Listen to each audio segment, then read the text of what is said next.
Jadi bisa kita lihat ya bagaimana cara istidlal, cara pengambilan dalil para ulama itu.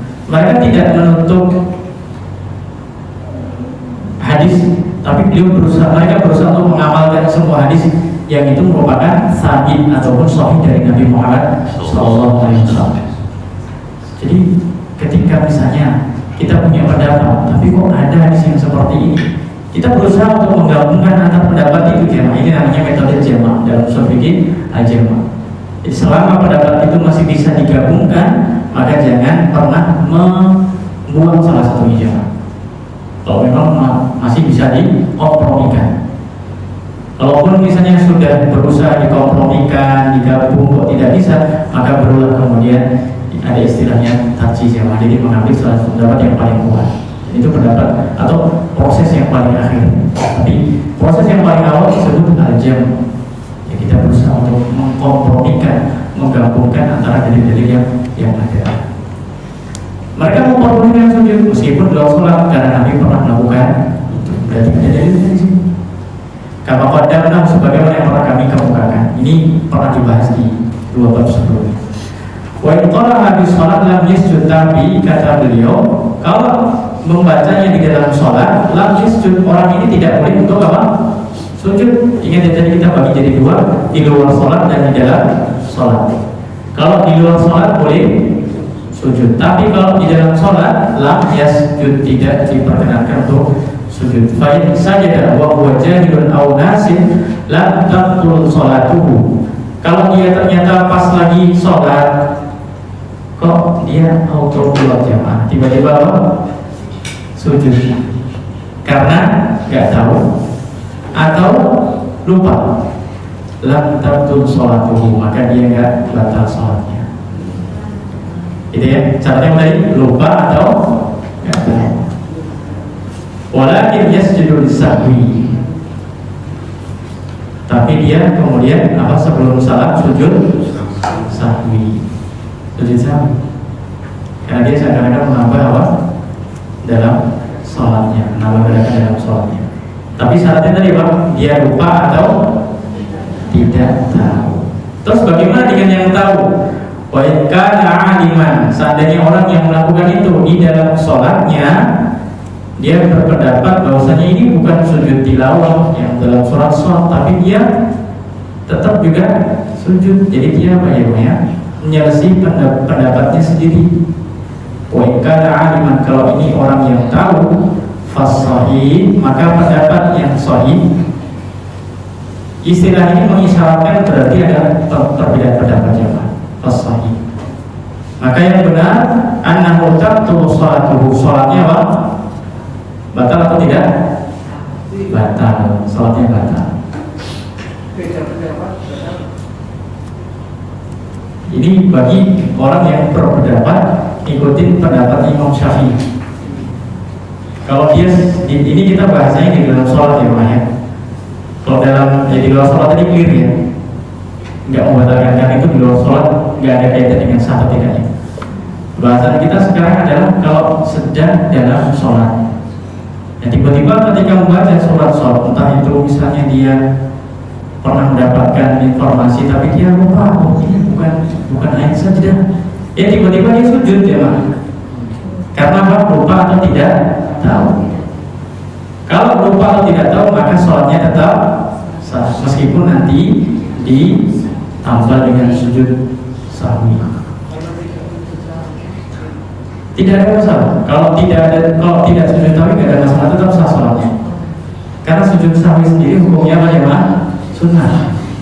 Nah ini ya bagi teman kita semuanya, kalau ternyata kita ini pas lupa atau enggak sujud sahwi, insya Allah sholat tetap sah.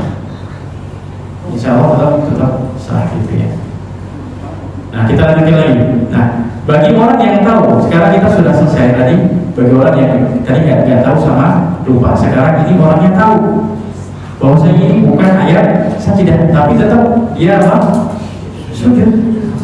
Padahal sudah tahu, dah. Wa kana aliman fasahih, maka pendapat yang benar annahu tabtul sholatuhu, sholatnya apa? Batal. Ya namu zada fi sholat ma laysa minha fa batalat, karena karena dia menambah di dalam sholat gerakan yang dia itu tahu bahwa itu nggak boleh. Kalau yang pertama tadi menambah tapi kenapa? Ketidaktahuan, beda namanya. Jadi efek yang ditimbulkan karena ketidaktahuan sama tahu itu beda sekali. Adilnya Allah seperti itu namanya. Allah itu kan menghukum kita karena kita tahu, tapi kita malah melakukan. Tapi ada orang yang nggak tahu, boleh nggak ya? Tapi dia lakukan, Allah ampuni. Artinya Allah maafkan karena ketidaktahuan orang tersebut. Jadi, salah satu rahmat Allah kepada kita semuanya. Kama law sajada li syukri fa innahu tabtulu sholatuhu bila khilaf. Nah, beliau kiaskan di sini, beliau analogikan sebagaimana kalau misalnya hadirin lagi sholat, kemudian mendapat informasi bahwasanya usahanya sukses, tiba-tiba pas lagi sholat dia sujud syukur ya Pak. Bisa dibayangkan ya Pak ya? Nah, kita ke sholat, ada teman masuk, oh selamat ya, bisnisnya sukses, dapat omset sekian. Nah, iya, ya itu tadi. Kita langsung datang sujud syukur. Astagfirullah, sujud syukur. Itu kata seperti itu kata. Nah itu beliau analogika, beliau kiaskan dengan kasus seperti ini. Kamal saja dari syukri, kalau yaitu sujud syukur ketika sedang sholat, fa'innaha tabtul sholatuhu bila khilaf. Maka ini sholatnya batal bila khilaf. Apa itu bila khilaf ya Pak? Ini udah, ini sepakat semuanya udah. Ini banyak sekali ya Pak. Jadi mohon hati-hati nanti jangan sujud syukur pas sholat. Boleh sujud syukur tapi di luar sholat. Wadani la tabtul li'anna lahu ta'alluqan bi sholat. Tapi pendapat yang kedua yang mengatakan bahwasanya hal tersebut tidak membatalkan sholatnya. Tapi pendapat yang sahih, artinya ini pendapat yang dipilih oleh Imam Nawawi adalah pendapat yang mana mengatakan itu batal. Kalau pendapat yang mengatakan tidak batal, alasannya apa? Lihatlah lahu ta'alluqan bi sholat, karena itu masih ada kaitannya dengan sholat. Sebab apa? Sujud itu merupakan gerakan sholat. Tapi ini ditolak tentunya dengan pendapat yang sebelumnya. Kita lanjutkan, walau sajada imamuhu fi sholat likaunihi ya'taqiduha min al-azaim wal ma'mum la ya'taqiduhu fala yutabi'uhu bal yufariquhu aw yantadhiruhu qa'iman. Wa idza tadharuhu hal yasjudu lisahwi fihi wajhan adharuhuma annahu la yasjud. Nah ini kasus yang terakhir. Kalau misalnya kita sebagai makmum, tadi kita kasusnya sholat sendirian, sekarang kita sholatnya jadi makmum. Kebetulan imamnya itu imam yang berpemahaman atau bermadhab Hambali misalnya ya. Hambali sendiri mengatakan bahwasanya sajadah sholat itu apa? Disyariatkan gitu ya. Nah makmumnya kebetulan madhab Syafi'i yang mengatakan bahwasanya tidak sujud dalam surat apa? Sholat. Nah ini kan seperti ini. Kasusnya seperti apa? Nah, tiba-tiba imamnya sujud. Nah, sebagai makmum mazhab Syafi'i, apakah dia harus ikutin atau tidak? Dia mengatakan di sini wal ma'mula ya'taqidu fala yutabi'uhu. Maka imam mengatakan makmumnya tidak ikut sujud. Berarti tetap dalam kondisi apa? Berdiri. Bal yufariquhu, tapi memisahkan diri. Artinya dia sholatnya apa? Isah, mufaraqah. Ini alternatif yang pertama. Imamnya tetap apa? Sujud, tapi dia kemudian meniatkan atau yanwil mufaraqah. Dia meniatkan untuk pisah. Berarti dia sholat sendiri sekarang. Au yantadhiruhu qa'iman, atau alternatif yang kedua, dia tidak perlu untuk memisahkan diri dari apa? Dari imam, tapi dia cukup menunggu imam sampai berdiri. Gitu ya. Dia nggak perlu misalkan diri, tapi dia cukup hanya dia nunggu. Kalau sudah berdiri ya dia nanti ikutin lagi. Itu boleh ya, boleh kita untuk mengikuti dia. Kita boleh mufaraqah ya, misah jadinya sholat sendiri, atau kita tetap menunggu dan menanti imam sampai nanti berdiri kemudian kita mengikuti lagi. Wa idza tadarahu hal yasjudu lisahwi. Nah, bagi orang yang tadi mengambil alternatif yang kedua, solusi yang kedua yaitu apa? Yang ngapain tadi yang kedua? Solusi yang kedua tadi apa? Yang pertama kan mufaraqah, meninggalkan, memisahkan. Yang kedua menunggu. Nah, bagian menunggu apakah dia sujud sahwi atau tidak? Maka di sini ada dua pendapat. Yang paling kuat adalah dia tidak perlu untuk sujud sahwi.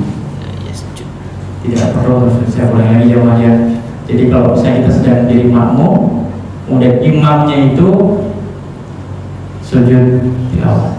Tapi memang kalau di masyarakat, kebanyakan masyarakat kita sujud tilawah ini kan bukan menjadi apa ya, kebiasaan. Jadi bahkan sebagian kalau misalnya kita malah jadi itu ya. Tapi paling tidak kita punya gambaran ya Pak ya.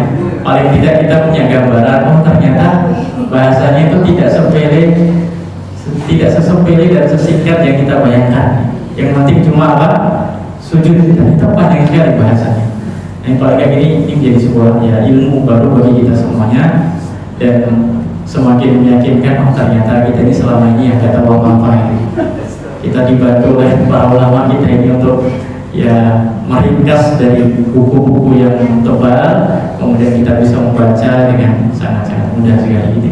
Ini kalau kita buka buku aslinya mungkin bisa tebal sekali, tapi di sini Masya Allah Imam Nawawi bisa dimudahkan, kemudian memudahkan kita semuanya untuk bisa memahami bahasan ini.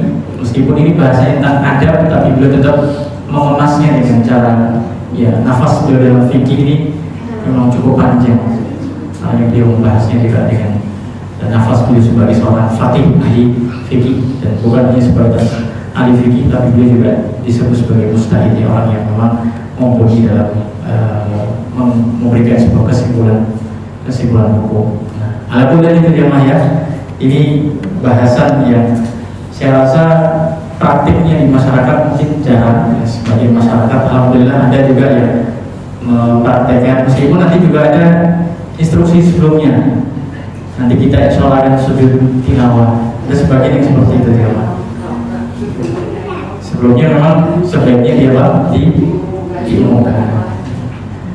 Atau memang di sebuah tempat misalnya yang itu sudah tempatnya ya, beberapa pondok oleh pesantren itu sudah menjadi biasa. Jadi kalau sudah melewati beberapa sajadah itu sudah otomatis sujud